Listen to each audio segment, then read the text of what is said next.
Sir మీ టీంలో ఎవరో పెద్ద ప్లేయర్ రిటైర్మెంట్ అవుతున్నాడు కదా, ఆయన గురించి కొంచెం ఇన్ఫర్మేషన్ ఏమి ఇస్తారా? MSN Sai, this legendary player. ఇతను ఒక లెజెండరీ బ్యాట్స్మెన్.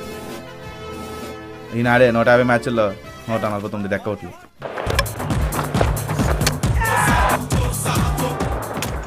మేము ఆడే 10 ఓవర్లో 9 ఓవర్లు ఈయన వల్ల డాటు.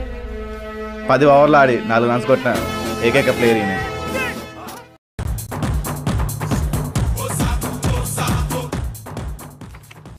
ఇప్పటివరకు మా టీంలో ఒక 6 ఒక 4 కూడా కొట్టలేని ఏకైక ప్లేయర్ ఈయనే. సార్ ఆయన బ్యాటింగ్ గురించి చెప్పారు, ఆయన బౌలింగ్ గురించి కూడా చెప్తారు సార్. బౌలింగ్ గురించా?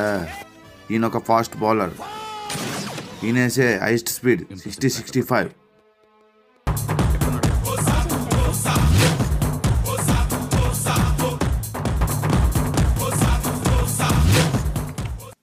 నేను వేసిన 150 మ్యాచ్లకి ఒక వికెట్ కూడా తీయలేదు.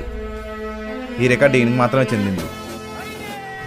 ఈయన ఫీలింగ్ గురించి చెప్పాలంటే ఈయన దగ్గరికి వెళ్ళిన ప్రతి బాల్కి సింగిల్ కానీ టుడీ కానీ వచ్చిందే లేదు, ఎందుకంటే అది 4 కానీ 6 కానీ అయ్యి ఉంటుంది. ఇంప్రెసివ్ ట్రాక్ రికార్డ్ ఒకటి.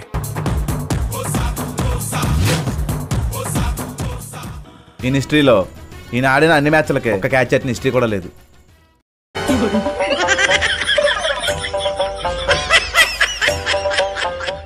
అంత పెద్ద రికార్డా? అయితే రిటైర్మెంట్ ఇచ్చేయాల్సిందే. ఈయనతో ఆడటం వల్ల మీ ఇన్నర్ ఫీల్ ఏంటి చెప్పండి సార్? ఈయనతో ఆడడం నాకు చాలా గర్వంగా ఉంది. ఈయనతో ఇన్ని సంవత్సరాలు ఆడడం వల్ల నాకు చాలా నేర్చుకున్నాను. తొక్కేం కాదు, వీడు పెద్ద ప్లేయర్ అనుకుంటాడు, సరిగ్గా బ్యాట్ పెట్టుకోవడమే రాదు, వీడు మళ్ళీ పెద్ద ప్లేయర్, వీడికి మళ్ళీ రిటైర్మెంట్.